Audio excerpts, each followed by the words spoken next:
Hi, my name is Ilma and welcome to my channel. I have been posting Christian blogs 13 straight years every day.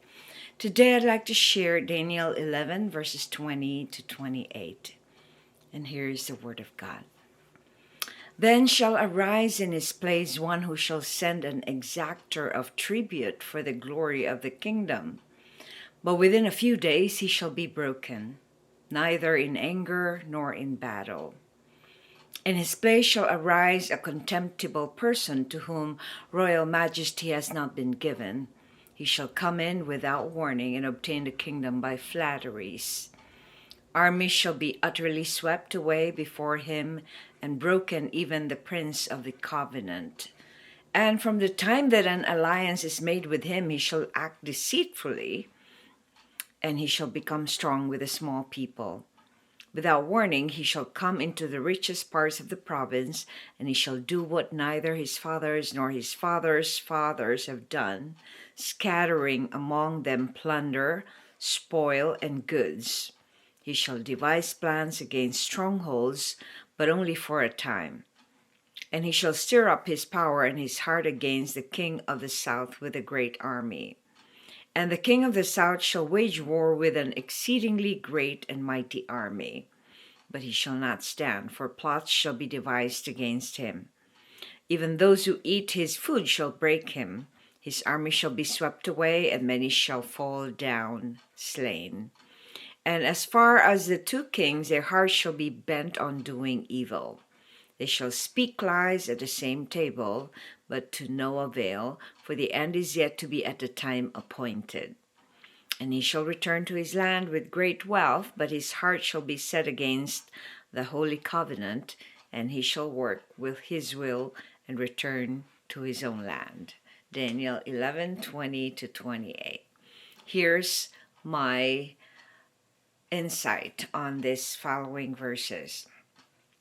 The foreshadowing of the Antichrist. According to Dr. Constable's expository note, Seleucus IV succeeded his father Antiochus. He taxed his people and the Jews heavily in order to pay Rome. As a consequence of this, his Jewish tax collector Heliodorus poisoned him. This tax collector was the oppressor of the Israelites. This assassination began the terrible persecutions of the Jews. Seleucus IV did not die because of mob violence as his father had or in battle, but from poison, as verse 20 predicted. The younger son of Antiochus III succeeded Seleucus IV, named Antiochus IV Epiphanes, meaning the illustrious one, in 175 to 164 BC. Antiochus IV honored himself by taking on the name Epiphanes. Epiphanes was linked with Theos on coins that he minted and so claimed to be God manifest. However, many people didn't trust him and called him Epimanes, meaning madman.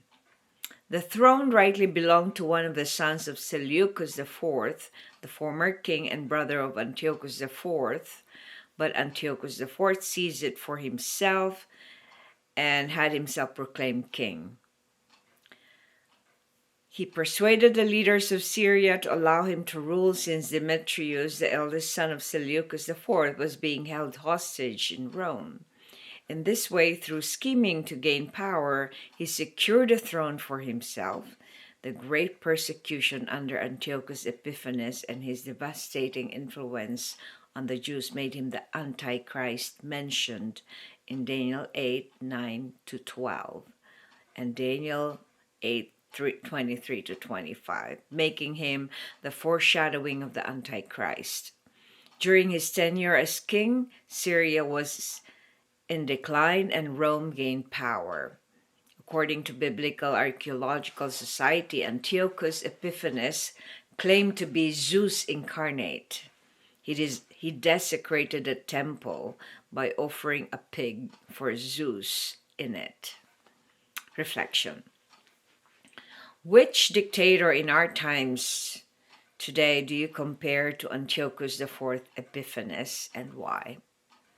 Well, I could mention some of the dictators that history has given us.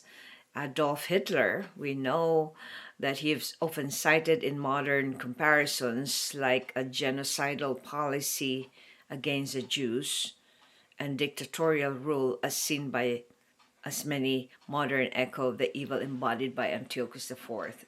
Imagine, almost annihilated the Jewish population.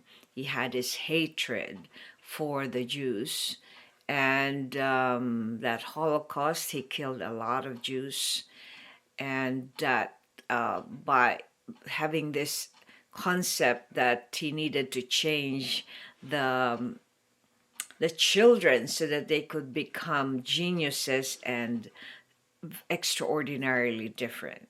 So that is very brutal and ruthless killing of human lives. Another is Joseph Stalin, who is known for extreme brutality and mass killings and a totalitarian regime. Stalin's actions share similarities with the oppressive nature of Antiochus's rule. Now, the Emperor Nero, the Roman Emperor Nero, is often noted for his severe persecution of early Christians and demands for divine status. We know of King Herod of Judea. In the Bible, Herod is portrayed as paranoid and ruthless tyrant who, in his fear of a new king, ordered the killing of all young male children in Bethlehem. Then we have King Nebuchadnezzar II of Babylon, who demanded worship of his image and persecuted those who refused, as described in the book of Daniel. Now, Genghis Khan is also known for extreme brutality and vast conquests.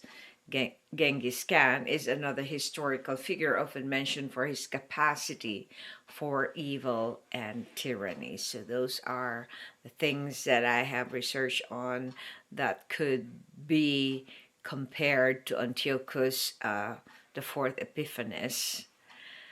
Thanks for watching. I hope you check my website at ILMA'S.com for artworks, photographs, and a copy of this blog. Please subscribe to my channel on YouTube so I could make more videos, give you the Word of God. And if you haven't already, check over 4,000 videos I've done over the years. I've been doing this daily. Just type on YouTube or Google search ILMA'S Poem Devotional. Have a wonderful day.